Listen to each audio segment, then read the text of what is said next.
بحرمة الحسين وأخيه وجده وأبيه وأمه وبنيه نجنا من الغم الذي نحن فيه يا حي يا قيوم يا ذا الجلال والإكرام نسألك أن تحيي قلوبنا بنور معرفتك يا الله يا الله يا الله يا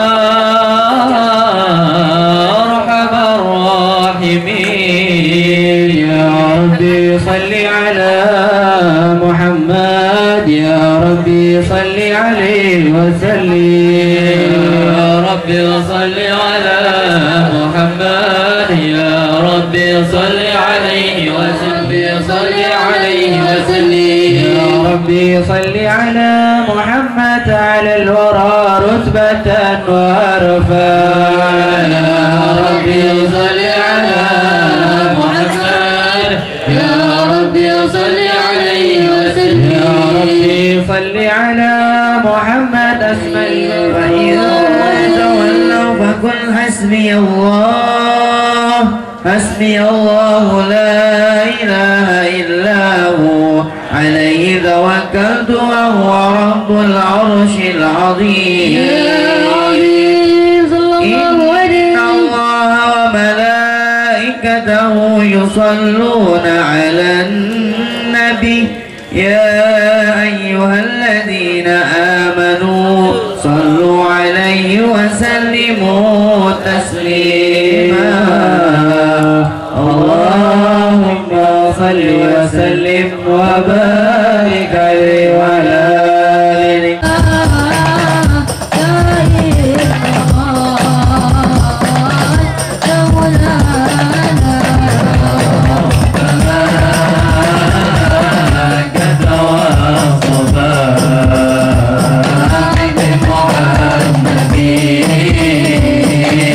إذ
والسماوات وأنزل الماء من المعصرات وأنشأ هبا والنبات وقدر الأرزاق والأقوات وعثاب على أعمال الصالحات ونصلي ونسلم على سيدنا محمد ذي المعجزات الظاهرات الذي حصل من نوره وجود الكائنات وعلى آله وأصحابه إلى يوم الميقات. أما بعد، أيها الأخوة رحمكم الله،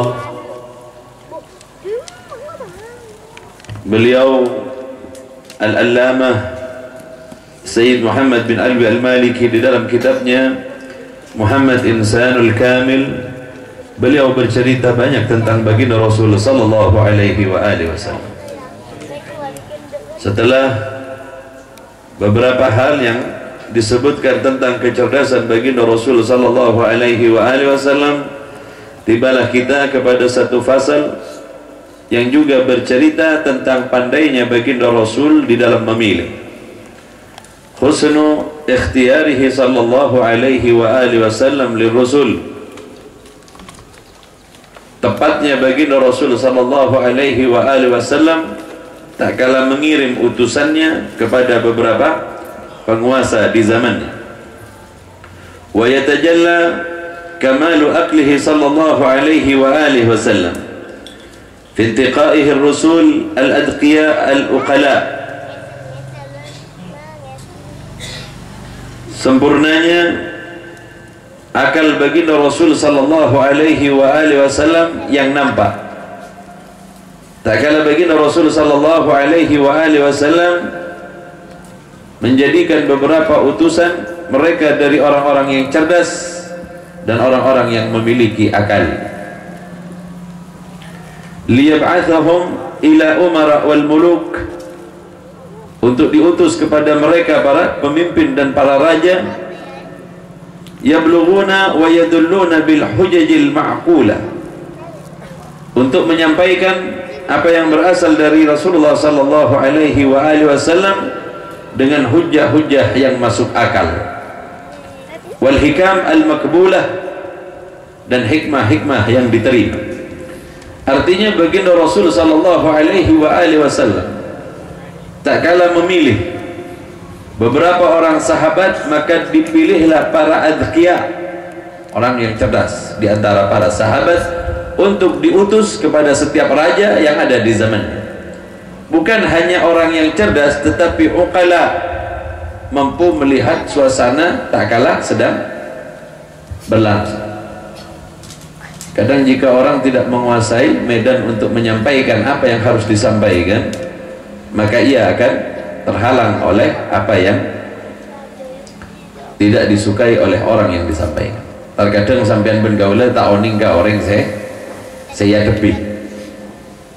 Terkadang sampean tak oning ka suasana saat orang itu dihadap. Mun sampean nagih otang, tepakna orang gila kaya tak pelanggi ya, tak kira bajar tuh. Maka sampean kau tuh yang demi tepakna orang gila kaya seneng. Mun seneng mahajar kau tak. Mun enten sampean karena tak tahu kakak badaanna sampean ben gaula. Yang kita aki sampai abila abai sampean tak kira bisa naki. Baginda Rasul memahami semuanya. Siapa yang harus dihadapi, bagaimana kondisinya, baginda Rasul menghadapi hal yang demikian itu dan memahami keseluruhannya. Yashhadu lahum bidzalika husnu ardihim fi mawaqifihim minal muluk wa quwwati bayanihim wa burhanihim. Baginda Rasul sallallahu alaihi wasallam memberikan hujjah-hujjah dan penjelasan-penjelasan yang kuat yang dibawa oleh para sahabat, yang disampaikan oleh mereka, orang-orang yang cerdas dan orang-orang yang memiliki akal. Dipilihlah beberapa orang sahabat. Banyak di antara utusan baginda Rasul sallallahu alaihi wasallam. Di antaranya ada Amr bin Umayyah, salah satu dari kelompok utusan-utusan baginda Rasul yang memiliki kecerdasan luar biasa. Di antaranya juga ada Abu Musa al-Ash'ari. Dia juga adalah seorang yang cerdas di antara sahabat-sahabat Rasulullah sallallahu alaihi wasallam. Di antara mereka juga ada Amr bin As. Nanti di masa setelah baginda Rasul sallallahu alaihi wasallam terjadi perdebatan yang luar biasa di antara dua sahabat, antara Abu Ayyub perdebatan terjadi pada Abu Musa al-Ash'ari dan Amr bin As, tak kalah di dalam peristiwa tahkim. Kedua-duanya adalah sahabat yang cerdas di zaman baginda Rasul sallallahu alaihi wasallam. Siapa lagi di antara mereka? Dihya al-Kalbi. Dihya al-Kalbi adalah utusan baginda Rasul sallallahu alaihi wasallam juga. Beberapa orang sahabat yang dipilih oleh baginda Rasul memiliki kecerdasan luar biasa. Mu'adz bin Jabal, tak kala ia dikirim ke negeri Yaman oleh baginda Rasul. Baginda Rasul bertanya kepadanya dan dia menjawab dengan cara yang paling tepat dan yang paling baik, sehingganya pantaslah baginda Rasul memilihnya, dan pilihan baginda Rasul tidaklah salah. Fahadal Ala bin Al-Hadrami, satu di antaranya lagi Ala bin Al-Hadrami, yab'athuhu Rasulullah sallallahu alaihi wasallam ila Mundhir bin Sawa wa ma'ahu kitab yad'uhu ila al-Islam. Ala bin Al-Hadrami dikirim oleh baginda Rasul sallallahu alaihi wasallam ke tempat Mundhir bin Sawa. Sekarang kerajaannya dia berada di negeri Bahrain. Bahrain nggak begitu jauh juga dari negara Qatar sekarang. Qatar. Maka dia membawa surat baginda Rasul sallallahu alaihi wasallam. Isi surat baginda Rasul sedemikian memukaunya bahasanya, walaupun bukan baginda Rasul yang menulisnya.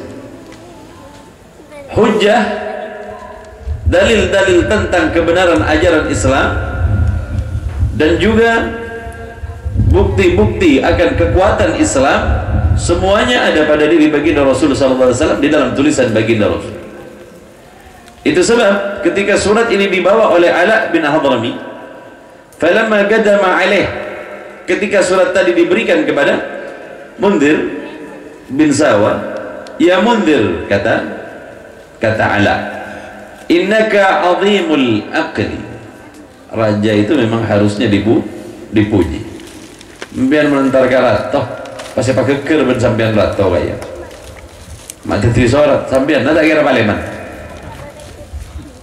Itu sebab dia berkata apa? Innaka azimul aqli, sesungguhnya engkau memiliki akal yang mulia, akal yang cerdas. Raja dipuji. Fala tusagharunna anil akhir, janganlah kemudian engkau anggap remeh perkara-perkara yang bersifat akhirat. Inna hadzal majusiyah syarradin, bukankah agama yang kau anut sekarang ini adalah agama Majusi? Bukankah agama Majusi adalah agama yang paling jelek? Karena sebelumnya dia mengatakan kepada raja dia adalah pemilik akal yang mulia. Lalu apa kata Ala? Bukankah agama Majusi adalah agama yang paling buruk? Agama Majusi, akal yang mana yang akan mengatakan bahwa menyembah api adalah hal yang benar? Pertama kali penyembahan api ini terjadi di zaman Nabi Allah Adam alaihissalam. Orang menyembah api pertama kali terjadi di zaman Nabi Allah Adam alaihissalam. Awal marrah, pertama kali orang menyembah itu yang disembah adalah api. Baru kemudian setelahnya adalah berhala. Bagaimana ceritanya?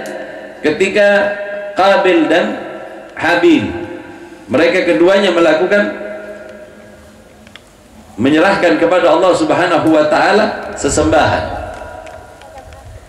Maka dipilihlah kambing yang terbaik oleh Habil yang diserahkan kepada Allah Subhanahu wa taala. Sebaiknya Qabil, dia menyerahkan hasil pertanian dan buah-buahannya yang sudah hampir layu dan busuk. Apa kata iblis? Kalau ente serahkan buah-buahan yang bagus, hasil pertanian yang bagus, Allah nggak perlu itu. Memang benar, tetapi kalau kita mempersembahkan kepada Allah Subhanahu wa taala, hendaklah pilih yang baik. Biar non akorbananya rembi saya paling larang, berarti saya paling mode. Beda kayak beb, berak nematos beb, koceng nembi. Standarisasikan kayak saknya saya paling bagus. Sehingganya di dalam Islam, di dalam ketentuan fikih kita, umur yang pantas untuk udhiyah, untuk disembelih, itu adalah setahun bagi kambing yang berwarna putih. Kibas, kata orang sini kibas lah, kambing yang putih itu dhan, kata orang Arab. Kemudian kalau maaz, kambing kacang, itu paling tidak umurnya adalah 2 tahun. Kambing kacang itu kalau umurnya setahun, kecil masih. Nah itu dianggap sudah pantas. Tetapi jika dipilihkan, maka pilihlah yang terbaik jika untuk dipersembahkan kepada Allah. Karena sampean pun gaul lagi keturunan Habil, benih keturunan Kabil, kan gitu. Saya sampean ngalah keturunan Kabil sampean. Mun keturunan Kabil berapa Habib? Kimbi pun ngalah sini gen. Buah-buahan ngalah saya larang lah, saya biasa. Ini kau untuk saya rasa. Mana untuk Allah Subhanahu wa taala yang tahu ning Allah taala bentuknya. Sehingganya iblis kemudian merayu kepada Qabil. Allah tak butuh dengan persembahanmu wahai Qabil. Persembahkan saja apa-apa, nanti juga Allah Subhanahu wa taala akan menerimanya. Walaupun itu yang biasa-biasa saja. Sebaliknya Habil, di bawah bimbingan Nabi Allah Adam alaihissalam, dipilihlah ternak yang terbaik. Saya paling lempoh, saya paling lebu, saya paling lebu. Bahkan ini dalam madhab Abu Hanifah, jika engkau menghadiahkan kepada Allah, kurban kepada Allah, tanduknya patah, tak boleh di dalam madhab Abu Hanifah. Tanduk tak kira-kira kan dia benar, kan gitu. Tapi madhab Abu Hanifah, karena saking berhati-hatinya, dia nggak boleh, tidak memperbolehkan Abu Hanifah kepada kambing yang patah. Mana madhab Syafi'i pun tak apa-apa, karena tak kakan dia. Bahkan sampai kepada hal yang demikian mereka menjaganya. Sehingganya ketika dipersembahkan kepada Allah Subhanahu wa taala, maka datanglah kilatan cahaya dari langit yang kemudian memakan persembahan dari Habil. Sebab itulah kemudian iblis berkata, lihatlah, wujudnya Tuhan adalah berupa api yang turun dari langit. Sejak saat itulah kemudian iblis mengajarkan kepada Qabil untuk menyembah api. Saceke kaya pangeran ekocak berwujud api. Sehingganya terjadilah penyembahan kepada api setelah zaman itu. Sebagaimana Qabil dihalangi untuk menikahi saudaranya yang sama kelahirannya. Mana dalam riwayat kisah Nabi Allah Adam punya anak pasti berpasangan menurut sebuah riwayat, laki-laki perempuan. Dulunya Qabil dan siapa namanya saudaranya? Iklimah. Kemudian Habil dan Labuda. Maka kemudian mereka dikawinkan bersilang, dikawinkan silang. Tetapi di zaman setelahnya, karena Qabil tidak menerima karena Iklimah saudaranya sendiri jauh lebih cantik daripada Labuda, dia nggak terima. Sejak saat itulah kemudian di agama Majusi diperbolehkan seseorang menikah dengan saudaranya. Naudzubillah wal iyad billah. Sejak saat itu orang Majusi menikahkan saudaranya dengan saudaranya sendiri. Naudzubillah wal iyad billah. Ajaran ini memang disesatkan oleh iblis di masa awal kejadian manusia setelah diturunkan Nabi Allah Adam alaihissalam ke muka bumi. Lah, Majusi itu begitu ajarannya. Selain menyembah api, laisa fiha takrimil Arab. Kemudian dendam luar biasanya orang Majusi kepada orang Arab. Bagaimana enggak? Ketika lahirnya baginda Rasul sallallahu alaihi wasallam, api sesembahan orang-orang Majusi yang enggak pernah mati tiba-tiba mati. Saya rasa lahir kemudian mbiar nomor mana lahir pas tepatnya kau udah lahir gunung letu nikahanmu tak ada. Pas saya rasa lahir kemudian ditandai oleh Allah Subhanahu wa taala dengan runtuhnya beberapa kerajaan besar di muka bumi. Cahayanya menyinari semua negeri-negeri yang nantinya akan dikuasai oleh baginda Rasul sallallahu alaihi wasallam. Ada manusia pada baginda Rasul sallallahu alaihi wasallam di masa kelahiran. Itu sebab kemudian apa kata? Lihatlah bagaimana dia tidak menghormati orang Arab Majusi. Karena orang Arab kaya andi keutamaan karena baginda Rasul sallallahu alaihi wasallam. Wala ilmun an ahli kitab, dan mereka tidak mempercayai mereka orang ahli kitab. Innahum yankihuna ma yastahya min nikahi. Mereka menikahi siapa saja yang mereka anggap boleh dinikahi. Bahkan di dalam Majusi, jika ia melihat ibunya sendiri masih layak untuk dinikahi, dia nikahi ibunya. Ma'udzubillah waliyadzubillah. Itu namanya incest. Tahu incest? Pernikahan sedara, pernikahan di dalam mahramnya. Dia jangan sampai tidak tahu istilah-istilah kayak gitulah. Itu terjadi di Makassar, di mana, di Pulau Sulawesi. Satu kampung menjalankan tradisi demikian, menikahi saudaranya sendiri, saudara perempuannya dinikahi saudara perempuannya. Sehingganya apa yang terjadi? Satu kampung semuanya bahasanya orang bisu. Kalau ngomong mereka pakai isyarat. Sekampung nggak bisa ngomong. Karena apa? Jika dua gen yang sama dipadukan pasti ada kekurangan. Naudzubillah wal iyadu billah. Itu mereka. Ya'juj wa ma'juj begitu juga. Katanya Ya'juj wa Ma'juj begitu juga.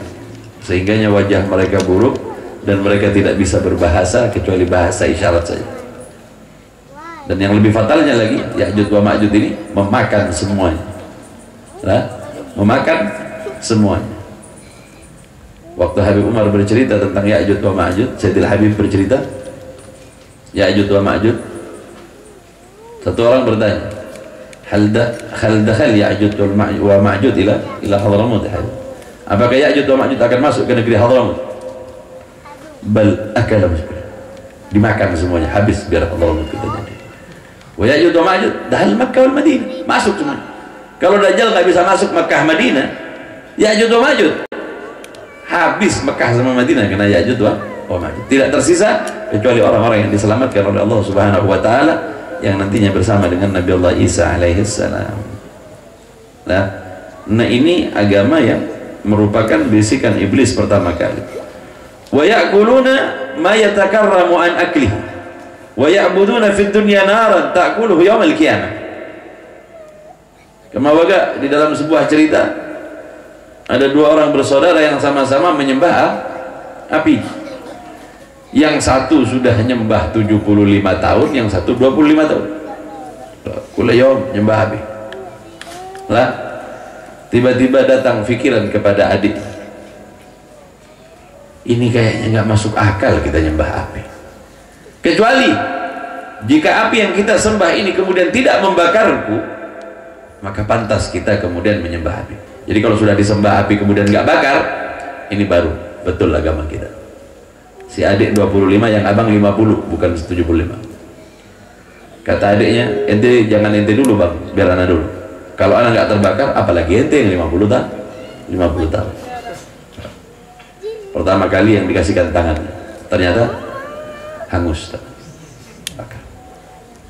25 tahun anak nyembah ente, masih saja bakaran ente. Kata si yang pertama, bang kayaknya harus ente.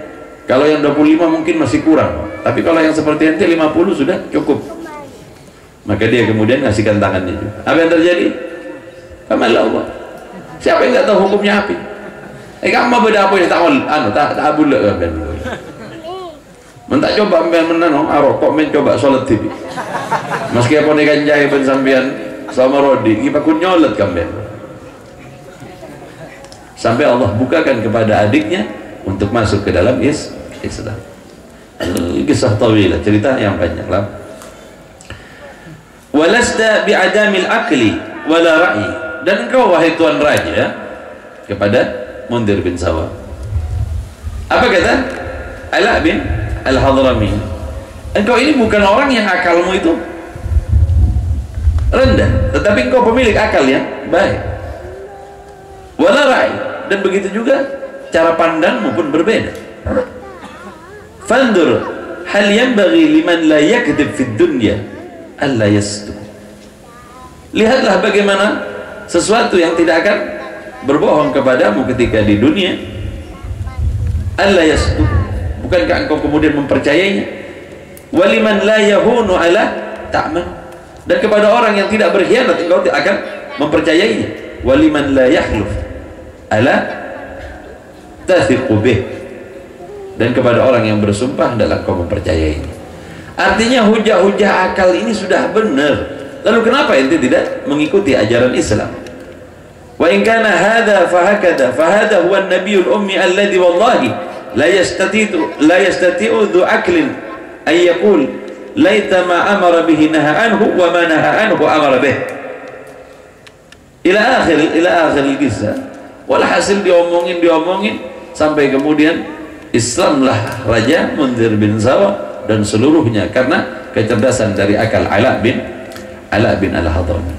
Tepatlah baginda Rasul kemudian memilih dia sebagai utusan, sehingga Islamlah orang-orang yang ada di negeri Qatar atau Bahrain di zaman dulu. Itu karena baginda Rasul tidak salah di dalam memilih sahabat yang dikirim. Faqala lahu Mundhir berkata, qad nazartu fi hadha alladhi fi yadi dinul majusiyah. Benar, aku memang menyaksikan apa yang terjadi di dalam agama Majusi seperti yang kau jelaskan tadi. Yang kau jelaskan tadi itu memang betul ajar Majusi. Fawajadtuhu lid-dunya dunal akhir, dan aku lihat agama Majusi ini hanya di dunia saja, di akhirat dia nggak ada keterusannya. Agama yang cuma di dunia, waba'ad dunia, setelah ini kemana dia nggak paham. Mana ada ajaran yang kemudian mengajarkan kita untuk mempersiapkan diri menghadapi akhirat. Wa nadartu fi dinikum, dan aku lihat agama kalian, fara'aituhu lil akhirati wad dunya. Tapi agama ente ini lain, dunia iya, akhirat iya. Agama Islam adalah agama yang penuh, agama yang semuanya dijalani. Fama yamna'ani min qabuli dini fihi umuniyatul hayah wa rahatil maut. Bagaimana aku akan menolak agama yang memberikan ketenangan di dalam hidup, dan nanti setelah mati pun aku akan mendapatkan kenikmatan. Maka kemudian masuklah ia ke dalam Islam, Raja Mundhir. Berikutnya lagi kemudian Raja Mundhir bin Sawa ini mengirimkan banyak hadiah kepada Rasulullah sallallahu alaihi wasallam. Wa hadzal Muhajir bin Umayyah, begitu juga Muhajir bin Umayyah. Nama aslinya Muhajir ini diganti oleh baginda Rasul sebagai Al-Muhajir karena nama aslinya adalah Walid. Wa ismul Walid, nama Walid ini nama yang tidak disukai oleh baginda Rasul sallallahu alaihi wasallam. Nama Walid adalah nama yang tidak disukai. Dan kalau ada orang yang namanya itu badalu, karena Nabi sallallahu alaihi wasallam merubah nama Walid dengan nama Al-Muhajir. Dan ia adalah orang yang hijrah, karena dahulunya ia adalah saudara dari Ummu Salamah, salah satu istri baginda Rasul ada yang bernama Ummu Salamah, dan ia adalah saudara dari Ummu Salamah. Nah, ada sebuah qadhiyah, ada sebuah kejadian yang bersama Al-Muhajir. Al-Muhajir pernah tidak mengikuti perang bersama baginda Rasul sallallahu alaihi wasallam. Kemudian baginda Rasul marah kepadanya karena ia tidak mengikuti perang. Akan tetapi kemudian dia menyatakan alasannya dan meminta maaf kepada baginda Rasul sallallahu alaihi wasallam bersama saudara perempuannya yakni Ummu Salamah. Maka baginda Rasul kemudian memaafkannya dan menerima apa yang menjadi alasannya ia tidak ikut perang. Ini Al-Muhajir. Al-Muhajir juga bagian dari orang-orang yang memiliki kecerdasan luar biasa. Syaqiq Ummu Salamah, Ummul Mukminin, ba'athahu Rasulullah sallallahu alaihi wasallam ila Harith bin Abdul Kulal, ahad amuluk. Baginda Rasul mengirimnya kepada Al-Harith bin Abdul Kulal, salah satu raja dari Hamir. Falamma qadama alaihi al-Muhajir qala lahu ya Harith, innaka kunta awwalu man arada alaihi al-Mustafa nafsahu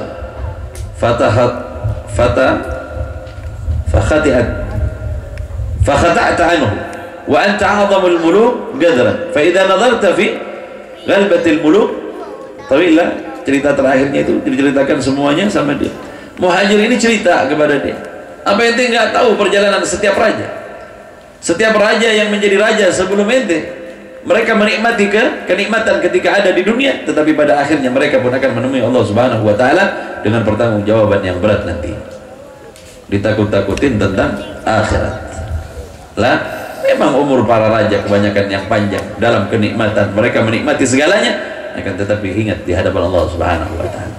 Begitu juga dengan apa yang dilakukan oleh muhajir, itu pun diterima oleh raja tadi dan mereka masuk ke dalam Islam.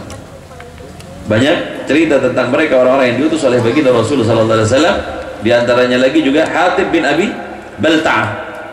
Allah Subhanahu wa taala mengirimnya kepada Mukaukis, raja dari Iskandaria. Ketika dikirim ke Iskandaria, ke Mesir, maka dakwahnya juga diterima, bahkan mendapat hadiah 3 orang perempuan, hadiah dari raja. Yang kemudian baginda Rasul mengambil Maryah Kiptiyah, Maryah Al-Kiptiyah diambil oleh baginda Rasul yang kemudian menjadi ibu bagi Sayyidina Ibrahim. Yang 2, baginda Rasul hadiahkan kepada beberapa orang sahabat. Ini hadiah karena dahulunya mereka adalah yang dimiliki oleh raja dan dinikahkan sebagai ikatan kekeluargaan mereka dengan orang-orang yang ada di negeri Arab. Semuanya yang dikirim oleh baginda Rasul sukses semuanya. Sama dengan Khatib Al-Balta'ah ini, dia dikirim ke negeri di mana banyak agama Nasrani. Ada yang Majusi, penyembah api, kepada Bahrain, Qatar, penyembah api. Di Yaman sebagian ada yang menyembah berhala, sebagian lagi ke Persia yang menyembah rajanya. Semuanya yang dikirim oleh baginda Rasul berhasil membuat hujah-hujah yang qati'ah, hujah yang mematahkan setiap hujah-hujahnya musuh, sehingganya kebanyakan mereka menerima apa yang dianjurkan oleh baginda Rasul sallallahu alaihi wasallam. Jika Khatib bin Abi Balta'ah ini datang kepada Mukaukis, dia bertanya, qultu lahu, aku katakan kepadanya,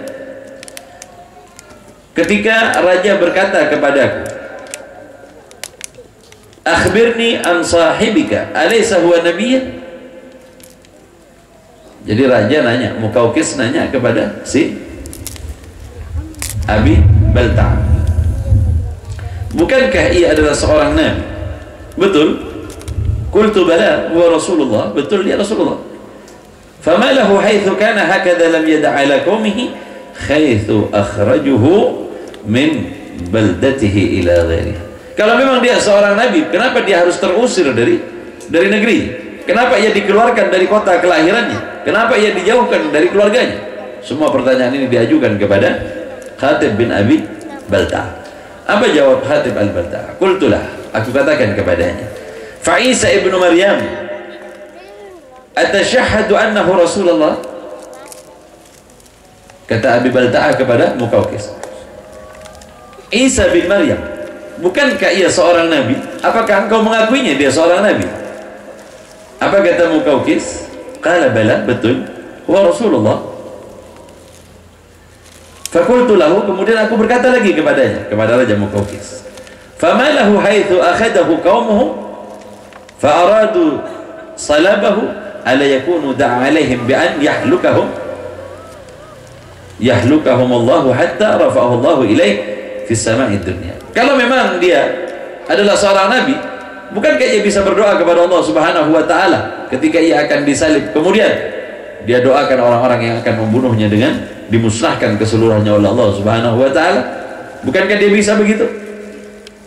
Maka terdiamlah ya, karena nabi harus mendapatkan juga ujian dari Allah Subhanahu wa taala. Seandainya nabi dengan sedikit-sedikit aja ada masalah, dia minta sama Allah, musnah, habis umat ini.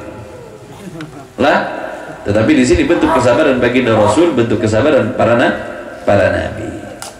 Setelah terjadi perdebatan panjang tentang Nabi Allah Isa, qala ahsanta, engkau memang baik wahai Abi Balta'ah. Antal hakim, engkau orang yang bijaksana. Ja'a min indi hakim, dan engkau diutus oleh orang yang bijaksana, oleh baginda Rasulullah sallallahu alaihi wasallam. Hada hadaya ab'atha biha ma'aka ila Muhammad, aku akan berikan hadiah ini kepada Muhammad. Wa arsil ma'aka may yablughaka ila ma'manaka. Faqala fa'ahda li Rasulillah sallallahu alaihi wasallam thalatha jiwar, memberikan kepada baginda Rasul 3 orang perempuan. Minhunna Ummu Ibrahim ibni Rasulullah sallallahu alaihi wasallam, Maria Kiptiyah. Wa ukhra wahabaha Rasulullah sallallahu alaihi wasallam li Abi Jaham. Allah baginda Rasul berikan hadiahnya kepada Abi Jaham. hadiah si Muqawqis tadi. Yang satu lagi, baginda Rasul nikahkan kepada Hasan bin Thabit Al-Ansari. Nah, ketika baginda Rasul memilih laki-laki ini, sebenarnya ada 11 orang yang dikirim oleh baginda Rasul SAW. Nanti salah satunya juga dikirim oleh Sayyidina Umar ibn al-Khattab di zaman Sayyidina Umar ibn al-Khattab. Namanya Hudzaifah, Abu Hudzaifah. Nama Abu Hudzaifah As-Sahmi, Abdullah bin Hudzaifah As-Sahmi.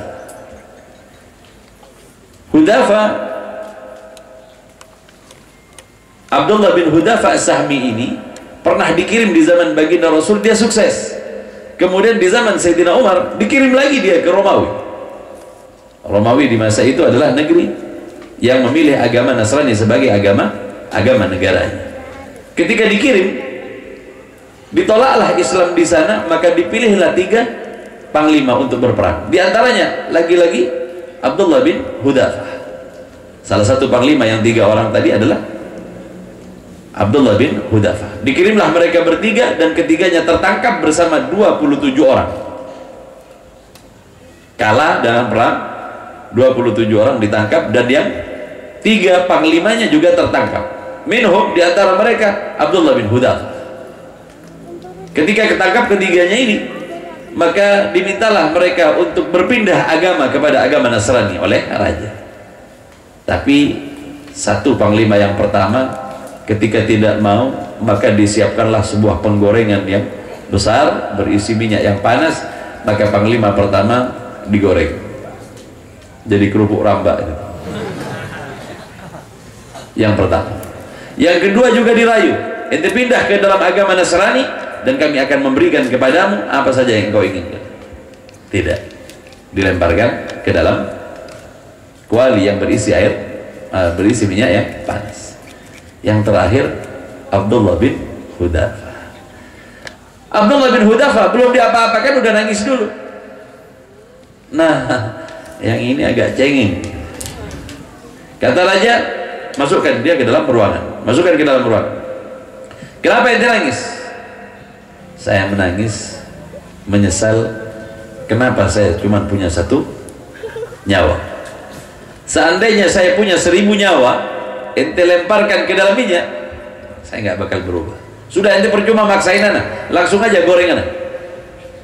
Begitu digituin, raja ini heran, ada orang yang seberani beliaunya ini. Raja tertarik. Kata raja, sudah, ente pindah ke dalam ajaran kami, ente pindah ke dalam ajaran kami, anak kawinkan ente sama anak putrian, dan ente menggantikan anak sebagai raja. Ditolak mentah-mentah. Apa tawaran ente? Tawaran ente tentang dunia sama sekali. Tidak ada orang yang menawarkan kepadaku jauh lebih baik apa yang pernah diajarkan oleh baginda Rasul. Ini perdebatan antara Abdullah bin Hudzaifah dengan Raja Romawi. Ente nawarin aneh yang sifatnya sementara, mungkin akan dinikmati beberapa bulan atau beberapa tahun, setelah itu habis. Tapi baginda Rasul menjanjikan kepadaku surga, arduhas samawati wal ardh, luasnya seluas langit dan bumi, dan keabadian di dalamnya, bidadari yang banyak. Apa yang bisa kau tawarkan selain keindahan seperti ini? Bingung raja tadi. Ada orang yang percaya kepada sesuatu yang dijanjikan yang masih belum ada. Heran melihat keyakinan Abu Hudzaifah. Kalau begitu, udah, kita siksa aja, jangan sampai beri dia makan. Dimasukkan ke dalam ruangan khusus dan tidak diberikan makan. Setelah 3 hari lapar betul, kata pimpinan orang-orang Romawi, kasih dia makan daging babi, karena Islam nggak makan daging babi. Menempian pun kau udah tepan lapar kayaknya pun tak tahu orang lagi. Dagingnya babi baru mau boleh, terpaksa. Ini tidak. Abdullah bin Hudzaifah apa? Ketika diberikan kepadanya makanan daging babi, dia tidak menyentuh. Maka raja bingung. Setelah 3 hari tak beri ingatkan, tidak dikasih makan, dia masih nggak mau juga. Apa kata Abu Hudzaifah? Abdullah bin Hudzaifah, jika aku makan ini akan menyenangkan ente. Demi Allah tidak.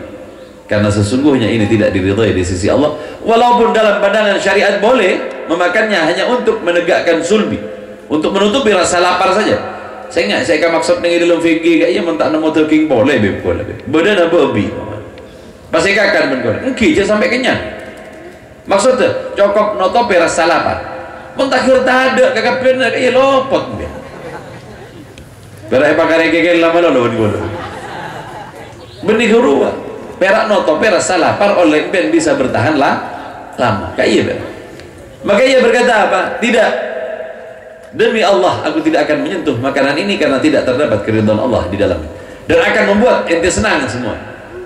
Melihat kegigihan dari Abdullah bin Hudzafah ini, maka raja berkata, "Ana minta satu kepada ente. Aku ingin satu aja, mendapatkan kehormatan dengan mencium kening orang yang memiliki keberanian dan kecerdasan yang luar biasa." Raja cuma minta itu. Kata Abu Hudzafah, "Ente boleh ciuman, tapi dengan syarat 27 teman anak semuanya ente keluarkan dan biarkan kami pulang ke negeri kami." Karena Abdullah bin Hudzafah inilah kemudian dilepaskan semuanya ketika dicium keningnya oleh raja. Dan tidak salah baginda Rasul memilih, baginda Rasul tidak salah di dalam memilih Abdullah bin Hudzafah. Ketika Abdullah bin Hudzafah pulang, maka tersebarlah cerita ini.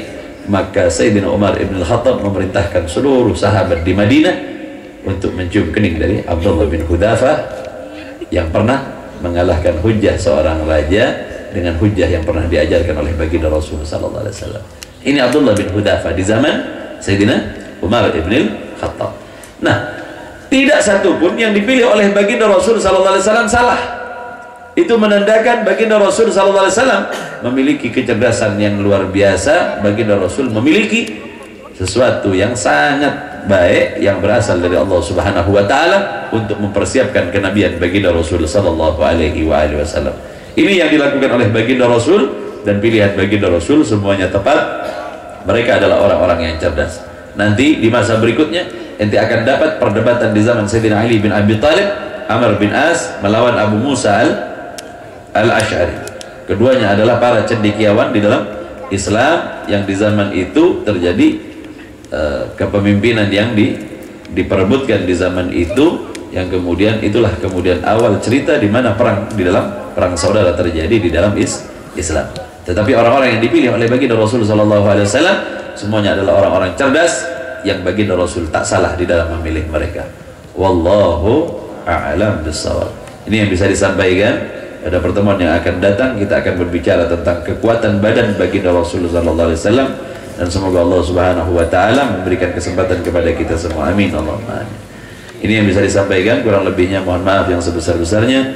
Wabillahi taufiq wal hidayah wal ridha wal inayah. Wassalamualaikum warahmatullahi wabarakatuh. Alaihi wa ala alihi ولقد أسرت لنادي من أوصاه تريد بدري الأشجار والله قد أزدى عليه فما يساوي القول منا ويكون سلاما لكن الحكم بالصراعي قد دعا لمجد زفة ربنا وهدانا وإذ امتزجنا بالمودة ها هنا للقاعد فكلنا ورجانا للواحد الأحد الذي إلهنا متوسلين بمن إليه دعانا ومختاره وحبيبه وصفيه زين الوجود به الإله هدانا يا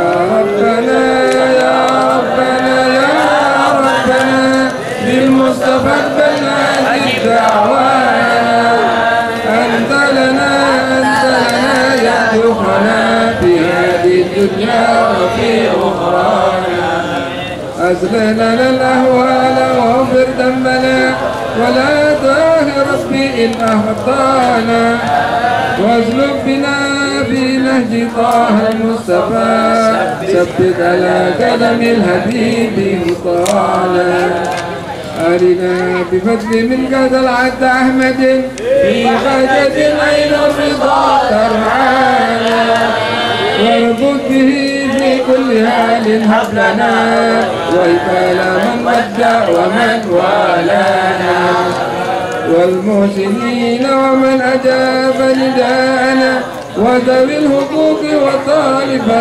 أوصانا والهادرين وسائيا في جمعنا أعلم بين يديك أنت ترانا ولقد رجوناك فاحكي لنا واسمع بفضلك يا سميع دعانا وانصر بنا سنة طه في بكاء الأرض واجمع كل من حاجانا وانظر إلينا واسقنا كأس الهنا واشف وعاف عاجلا مرضانا واقضي لنا الحاجات وحسن ختمنا إلى الممات واصلحا عقبانا يا رب واجمعنا وهب لنا في ذلك الفردوس يا رجوانا يا رب واجمعنا وهب لنا في ذلك الفردوس يا رجوانا يا رب واجمعنا وهب لنا في ذلك الفردوس يا رجوانا صل عليه وآله ما حركت له الصلاة والصلاة سبحان ربك رب العزة عما يصفون وسلام على المرسلين والحمد لله رب العالمين الصلاة والسلام عليك يا سيد المرسلين الصلاة والسلام عليك يا خاتم النبيين الصلاة والسلام عليك يا من أرسلك الله رحمة للعالمين رضي الله تعالى